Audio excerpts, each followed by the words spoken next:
Uncle Marv here on the Unhealthy Podcast, where we rip off the Band-Aid of life's messiest habits, from toxic coping mechanisms to mindset traps that keep us stuck. My guest today, Nancy Henriquez, sold her IT firm, shed her girl with 1,000 tattoos identity, and today we are going to tackle some of those tattoo stories and regrets.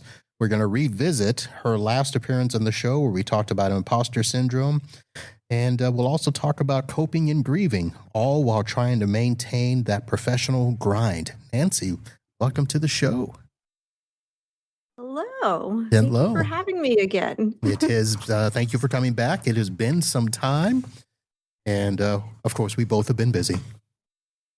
Oh, yeah. Yep. It has been some time. Yeah, I didn't realize how long it has been. This year, or this past year, 2025, because we're also in a new year. Yeah. Was one of those years where it felt like it happened in a vacuum. So yeah. Not like the year of our COVID, though. No, that was a whole other vacuum. Yeah. For those that are new to the show or relatively new, Nancy was back with us a while back, and we talked all about her tattoos and imposter syndrome, and it was a very eye-opening show. You and I know each other from the tech world, and I've had you on the IT Business Podcast, and we've talked about some stuff there, all business-related. And we even talked a little diversity, but never anything as eye-opening as what you talked about with us about your tattoos. So thank you for being open. Yeah. Sometimes it's hard to do that, but being vulnerable is uncomfortable. Yeah. But yeah, so important for us to do it, though. Okay. So I know I'm going to put the link to that show in the show notes, but for a real quick recap, let's talk about that. I dubbed you the girl with 1,000 tattoos, which I know that wasn't even close to 1,000, but it looked like it, according to me, with all the ones going up and down your arms. You had just started on the neck, right? My chest, yep. Mm-hmm. Okay. I don't see that anymore. Nope, those are gone. And one arm looks like it's almost completely empty. Mm-hmm. Yep. It's still a work in progress, but very faded, comparatively speaking. Yep. Mm-hmm. All right. And when you came on the show, we were talking about what prompted you to actually start that removal process, because that had to be a very tough decision, right? Oh, yeah. Yeah. Yeah. Getting them was not a tough decision. Many of them were, drunken nights, let's say. Okay. Or for many, many different reasons. But the decision to remove them was definitely a hard one. It's one of those where, how does one reinvent themselves? Yeah. Now, so at the time, you were going through some not personal, but professional changes at that time. What was going through your mind to get you into that point where, hey, it's time to get these removed? Yeah, during that time, I was going through a lot of professional and personal changes. And it's super interesting because I feel like that has kind of continued for the last couple of years as I've gone through a lot of life changes. But which is interesting because like last year was the year of the snake or whatever, and so people talk about like the shedding aspect of it, and I feel that so much this year, and a lot of what has happened over the last couple of years have kind of gone at the same pace, in that sense of what started the tattoo removals, which was healing, ultimately speaking, and has kind of gone through so major thing that happened in my life this year was it's with my grandmother who um she had cancer several years ago, went into remission, had been 2 years, and then it came back, and it was aggressive and it metastasized. And so, all at the same time as I'm going through my healing journey, my grandmother's going through her end of life process at the end of the day. And for me, that was also kind of healing in so many other ways all at the same time. And so I feel like all this shedding has happened for me in many ways. And the tattoo process has been a part of that along the way. Okay. Now, when you were last on the show, I looked it up. It was April of 2024. So on the unhealthy show, I've had you on the IT business show, and we've talked about those changes. So I would just want to bring a little bit of perspective to the listeners here. When we were talking last on this show, you you had sold your first business, been a part of a second business, then went to a vendor in our space. You were the head of community, I believe was something close to your title name. And now you actually have your own coaching organization, Civil Consulting. I'll have that in the show notes. So a lot of changes, both professionally and, as you mentioned here, personally as well. That's a lot to deal with, changes on both sides. So how did that feel? That is such a heavy question. Loaded, very loaded question. How did it feel? At times it felt heavy. It felt like I honestly don't know how I made it past. And yet at the same time, it has been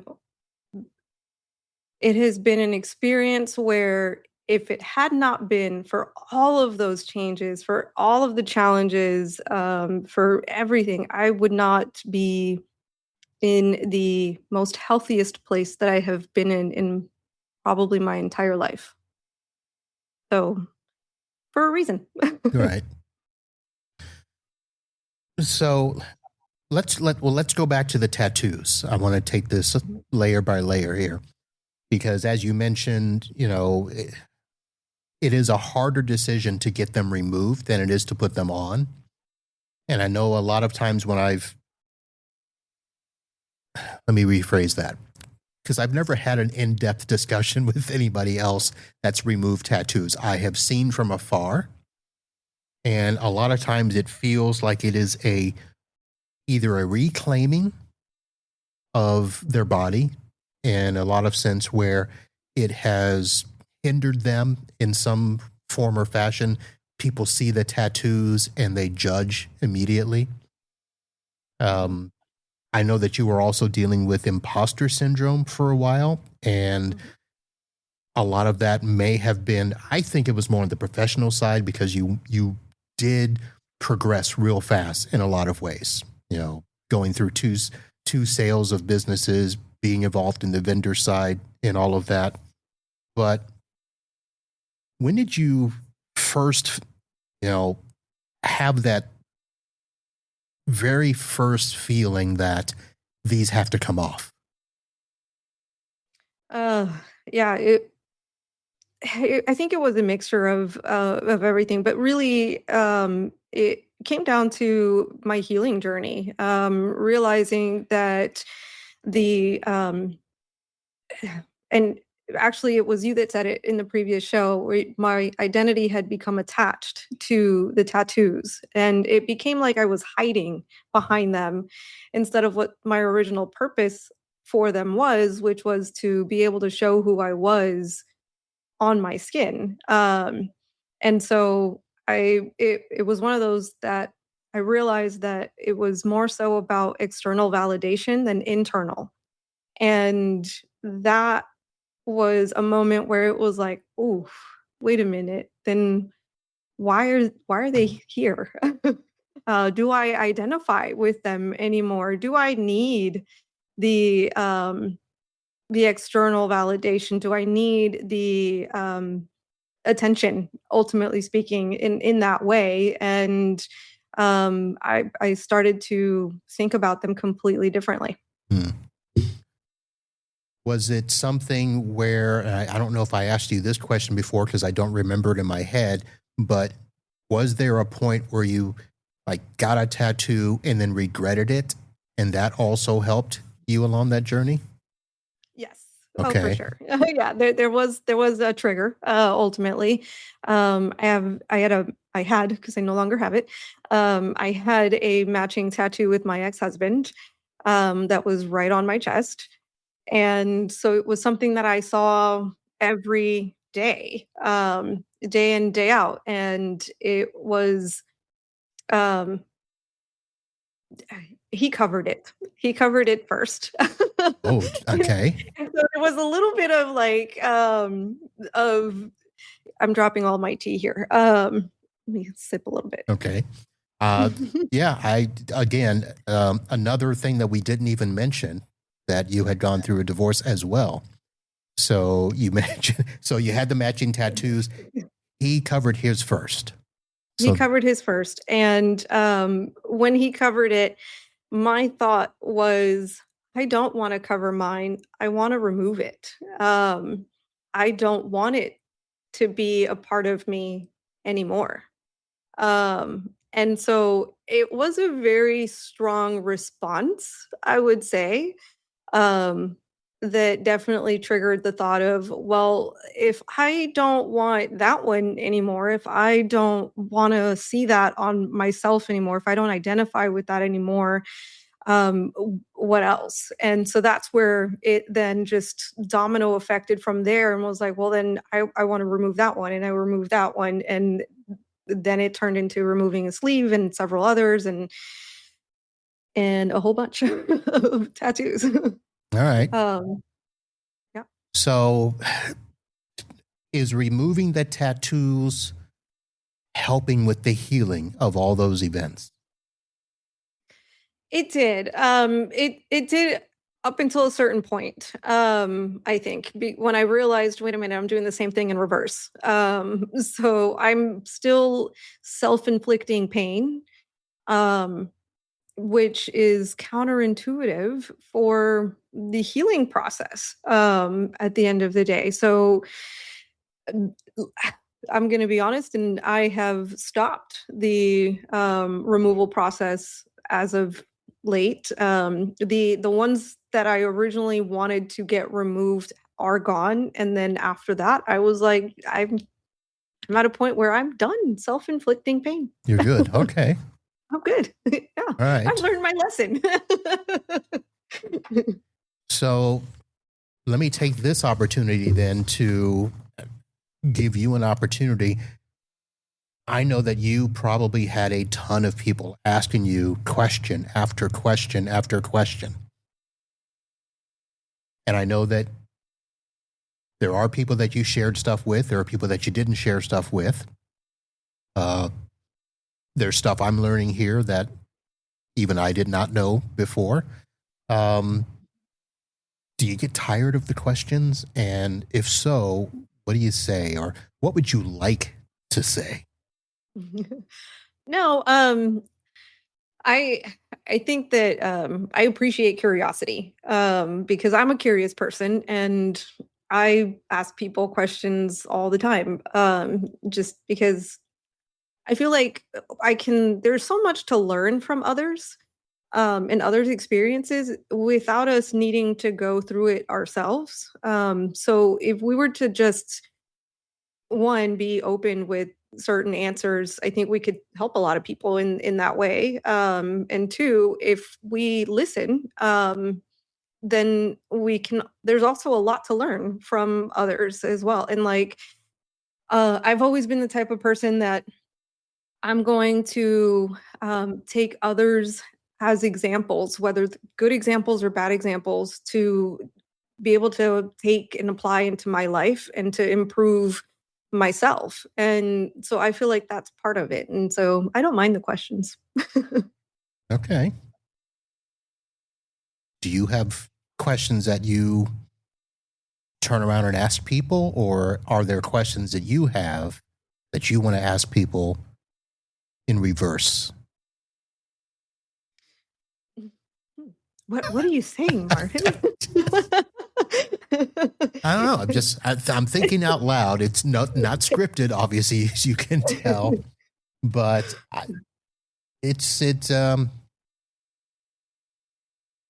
get the sense that while you're going through your own healing, that other people also have to adjust their thoughts and how they act to you, their perceptions. And I'm sure that there's a part of you that wants to turn the table and say, hey, why are you changing? Am I wrong with thinking that? Yeah, I think that as we go through life, I mean, we're never the same people. We continue to change. I mean, if you're not changing, uh, that may say something about either you're good and you're fine with who you are, where you are, and all of that, which is great. But otherwise, you're not learning or expanding on what you know. And when you aren't doing that, then what kind of um, for me, at least the way that I see it, is if you aren't constantly trying to grow your mindset and grow your capability of understanding others, then you are also not growing your capability of being empathetic or having experiences in life that make it richer at the end of the day, make this human experience that we're all going through deeper, if that's the to put it that way. Okay. So now let me ask it this way. Were there people that told you to keep the tattoos, and did anybody get upset with you for removing the tattoos, thinking that, that was wrong? Yeah. Oh, of course. There's nobody likes when someone they know changes. Nobody likes when their world changes. It makes it uncomfortable a lot of the times, and I feel like a lot of the times you take it offensively, almost like you are taking who I know, the person I'm used to, away from me. That's not fair to me. Instead of getting to know the person over again, right? So yeah, were some people upset? Absolutely. Everybody has their own entitled to their own opinions. My own children were upset. Really? Oh yeah. Yeah, they were hurt in a lot of ways by the removal of the tattoos, certain tattoos for sure. Um but I've always also taught them that it's okay to change. It's okay to disappoint others as long as you are okay within yourself. And for me, that was like I understand why you would be upset or why it would matter, but at the same time, I have to do what's right for me because it's my skin, it's myself. I have to live with me. So Did them asking you about specific ones ever make you, whether you're sitting in the chair getting it taken off or after you taken it off saying, oh, I probably shouldn't have removed that one? Have you had that regret, I guess? no, No? Good. no, no. All right. No, I have only stopped because of the pain. If it didn't hurt, I would keep going. We did talk about that, and I was, I guess, quite shocked at how painful it was. Oh, yes. Yeah. Would Yeah, the removal process is definitely more painful. I would dare say 15 times more painful than getting them. it is a and they say it's a fast process, but it's not. It's fast in the moment, but it is not a fast process as a whole overall. Right. I know we talked before, about the way that the ink goes in and the removal process. It actually leaves your skin in a certain texture. So are you at a point now where if you go over the places where they were removed, is your skin like anywhere close to being smooth again? Or can people rub it? Can you tell, that there was a tattoo there? Where the tattoos are gone, fully gone, you can't tell. I can't tell anything. There's no scarring, there's, nothing of the sort. So it's, well, slightly miraculous. Nothing is permanent. All right. Nothing is truly permanent. So, they're gone. The ones that I have left, obviously that's still they're still there, but, um Okay. the process within itself is definitely interesting. The laser aspect of it, just because it's so adding or getting them tattooed is a needle, getting them taken off is a laser, and the laser is basically breaking it down, breaking the ink down. And then your body does the natural process of processing the ink, and so it's not immediate. It is a process within itself, and it takes quite a bit. So it's a laser. So is it burning off the ink and then you have to regrow skin over that? Or for some reason, I was thinking that there would be a sucking the ink out process. Nope. Nope. Your body does the work for you. So the laser will basically break up the ink within your skin, and then your immune system does the work of removing the now smaller particles of ink through your bloodstream. And ooh. Yeah, and so it's like a third degree burn when you first get it as well. So you have to treat it like a burn. There could be blistering, which happens to me quite often because my skin is sensitive. And so the healing process is just as painful as the laser process, and it takes time. So ink in the bloodstream. I'm trying to figure out a way to ask this question politely. Does it stay in the bloodstream or do you pee it out? You pee it out. Okay. Yep. Do you know you pee it out, or is it just get absorbed in the body and it's just you don't know? Yeah, you don't know. Okay. It just follows the natural process, I guess. That's what they call it. So I'm like, okay, and I'd rather not know, Okay. All right. So now that we've gone through that, let's kind of circle back to the changes that you were going through. We also talked about the imposter syndrome. Did that help, getting those tattoos removed and changing the outward appearance of identity to people? And did that help in any way with the imposter syndrome, where people started to look at you differently and be like, okay, you're looking more like the part, good to go?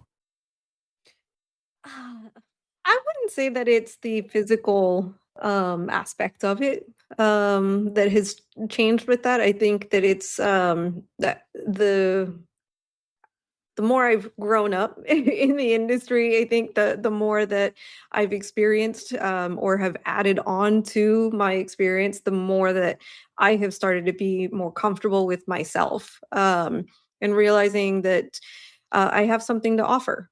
And that's what, ultimately speaking, has started or changed the imposter syndrome aspect.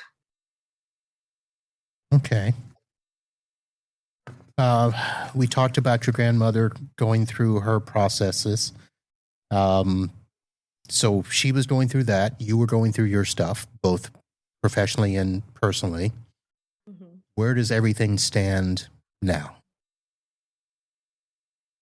Well, my grandmother passed away 3 weeks ago. Um, and so that whew, let me tell you. um, n nobody really prepares you for it. No matter how much I watched her, um, what is the term? They say, I can't even think of it now, but so just watching her decline, watching the natural evolution of end of life, um, even though I was watching that in real time when she passed, I was still not ready. Hmm. I was still not ready to let go. And although during that same time, it was almost like having to tell her it's okay to let go.